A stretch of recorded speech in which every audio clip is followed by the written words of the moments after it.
Most of us who've been to the range have had this happen to them, where you get to the range, you have everything set up, and you go to try to sight in your rifle, and it's just giving you problems. It's not doing what you wanted to do. You're not getting the adjustments you want, and it's becoming frustrating. And that's exactly what happened with this rifle here. I don't know why, but it did. So when I got home, I was sitting there thinking about, what I need to do the next time to make sure I get this thing all set up right. And then I forgot about a tool that I've had forever that I just forget to use sometimes. And that's a laser bore sighter. And this one's just basically like a shell. This little guy just takes 3 of the LR41 batteries. And you just put them end to end. So there's 3 batteries stacked in there, 1, 2, 3. And they're all oriented as you see there, just like that all the way down. And then when it's on, you can see the laser. It has a cap you screw on it. Screw the cap on. Now your laser bore sight's ready to go. And you insert it into the chamber. You don't need to close the bolt in all the way. Just push the bolt forward, and that's enough to hold it. But this will really, really make your life easier when you go to the range. And when you're trying to bore sight with these, the further the distance you can get where this dot projects is going to be better for your alignment. So I have a place where I can do it at about 100 yards, maybe 80 to 100 yards.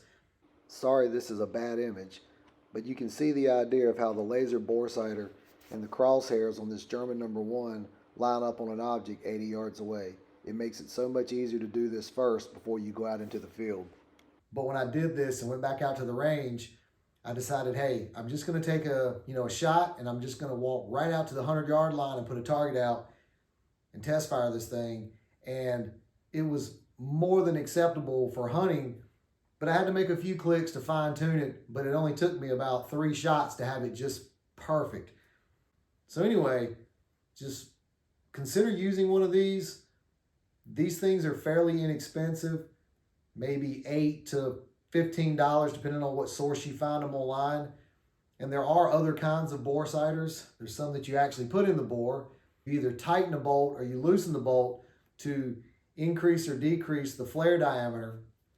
And, sometimes I've had what I consider to be slight alignment issues with those, getting those just perfectly in there where you're 100% comfortable with the results you're going to get. When you take one like this and you put it in here and you push the bolt virtually closed, I don't need to close the handle, but just push it into the chamber, you're going to have a pretty good assurance that the alignment in here is going to give you acceptable accuracy for your bore sight process. So when you get to the range, it'll be super easy to sight it in, and you'll be a lot happier.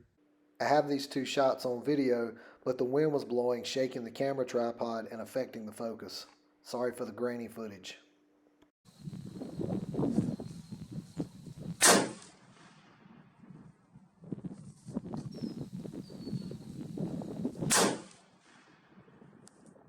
Okay, thank you for watching. Have a good day.